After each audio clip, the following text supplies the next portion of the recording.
Morning everyone and welcome back to the channel. আশা করছি তোমরা সবাই ভালো আছো আর আমরাও ভালো আছি। তো আজকে গণেশ পুজোর দ্বিতীয় দিন, মানে যেটা দধিকর্মা হয়, তো একেবারে সেই তো পরের দিন দধিকর্মা ছিল আর আমি ঘুম থেকে উঠতে অনেকটা লেট হয়ে গেছিলো। তোর সাথে তারপর আমাকে ডেকে নিয়ে গেল, তাড়াতাড়ি করে স্নান করে রেডি হয়েই চলে গেলাম একদম, মানে পুজো দিতে, অঞ্জলি দেবো বলে। আর দধিকর্মার জন্য দেখো সমস্ত কিছু সাজিয়ে ঠাজিয়ে মামনি আবার দিয়ে দিয়েছে অ্যাজ ইউজুয়াল। মামনিই সব পুজোর কাজগুলো করেছে। তো আজকে হলো রবিবার আর গণেশ পুজোর দ্বিতীয় দিন। আর গণেশ ঠাকুরটা আমাদের এখন ভাসান যাবে না, একেবারে বিশ্বকর্মা পুজো হয়ে যাবে, তারপর বিশ্বকর্মা ঠাকুরের সাথে একসাথেই আমরা গণেশ ঠাকুরকেও ভাসান দেব। ততদিন গণেশ ঠাকুর এখানেই থাকবে। পুজোটা কমপ্লিট হয়ে গেলে তারপরে যাব গিয়ে ছেলের জন্য খাবার বসাবো। অনেকটা লেট হয়ে যাবে পুজো হতে হতে, 10টা সাড়ে 10টা তারপরে বেজে গেছিলো।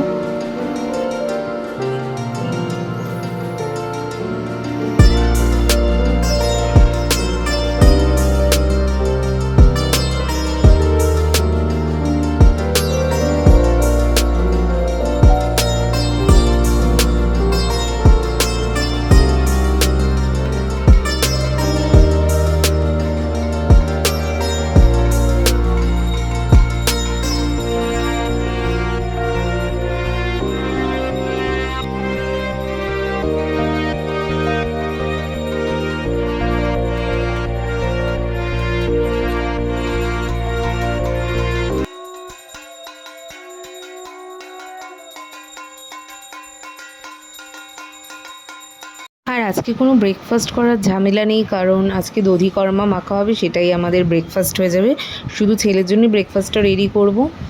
মামনি সব দধিকর্মা ঠর্মা মেখে দেবে, তো সবাই বাড়ির ওটাই খেয়ে নেব।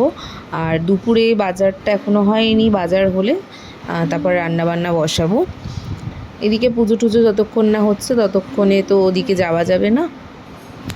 আর এখন আরতি চলছে পুজোর, এরপরে অঞ্জলি দিয়ে পুজো শেষ।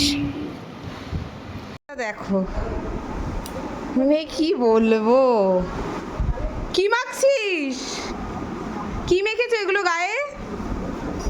হে ভগবান, পুরো বোরোলিনের ডাব্বা খালি করে দিল, আবার বোতল ধরছে। খুব জোরে বৃষ্টি এসেছে। আর আজকেও ইলিশ মাছ, ইলিশ মাছটা ভাজা করব আর সর্ষে দিয়েও করব। আর ইলিশের তেলগুলো ভাজার মধ্যে দিয়ে দেবো।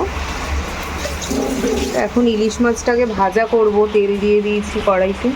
দেখলে ছেলে বোরোলিনের ডাব্বাটা পুরো ফাঁকা করে দিয়েছে। একটু যদি চোখের আড়াল করা হয় এই সমস্তই করে দেবে। আসলে বাসনালি এসেছিলো, মানে জামা কাপড় অনেকগুলো পুরনো ছিল, সেগুলো দিয়ে একটা বাসন রাখতে গেছিলাম। তো ওদিকে আমি আর মামনি দুজনেই ওদিকে ছিলাম। ব্যাস, ও বিছানায় বসে বসে বোরোলিনের ডাব্বাটা পেয়েছে ফাঁকা, ব্যাস নিয়ে কাম সাবার করে দিয়েছে।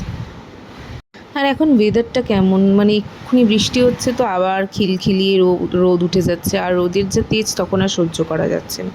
তো এখন বেশ ভালোই বৃষ্টি পড়ছে। তো আগে যদি ভাতটা না হয়ে যেত, খিচুড়ি করলে মন্দ হতো না, কিন্তু ভাত করা হয়ে গেছে তাই আর খিচুড়ি করলাম না। তো ইলিশ মাছ ভাজা করব, 3 পিস ভাজা করছি, ছেলের জন্য একটা আর আমার আর ওর বাবার জন্য 2 পিস। কারণ মামনি আর বাবি অত ইলিশ মাছ পছন্দ করে না, তো একরকমই খাবে, 2 রকম খাবে না। আর এই দেখো কি ঝমঝমি আবার বৃষ্টি নেমে গেছে, মানে এইরকমই ওয়েদারটা চলছে। হঠাৎ বৃষ্টি আবার কিছুক্ষণ বাদেই আকাশ পরিষ্কার, ভালো রোদ উঠে যাচ্ছে। এতে শরীরটা খারাপ আরও বেশি হচ্ছে মানুষের, জ্বর জ্বালা ছাড়ছে না। গোছানো হয়নি এখন, আর বিছানাপত্র এখনও তোলা হয়নি। রবিবার দিনটা আমার এরকমই হয়। এদিকে মাছগুলো প্রায় ভাজা হয়ে এসেছে, তখন মাছের তেলগুলো দিয়ে দিলাম।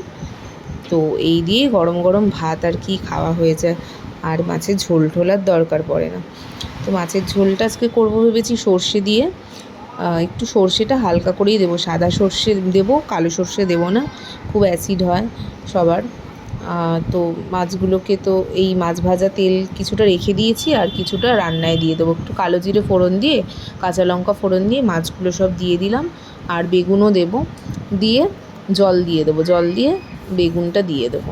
ব্যাস সব কিছু সেদ্ধ হবে, আর ওদিকে সর্ষেটা বেটে নেব, লাস্টে সর্ষেটা ছেঁকে আমি দিয়ে দেবো। এইভাবেই সর্ষে ইলিশ করছি। আর যদি বড় হতো ইলিশটা তাহলে একেবারে মেখে টেকে বসিয়ে দিতাম, মানে ভাপা টাইপের হতো আর কি।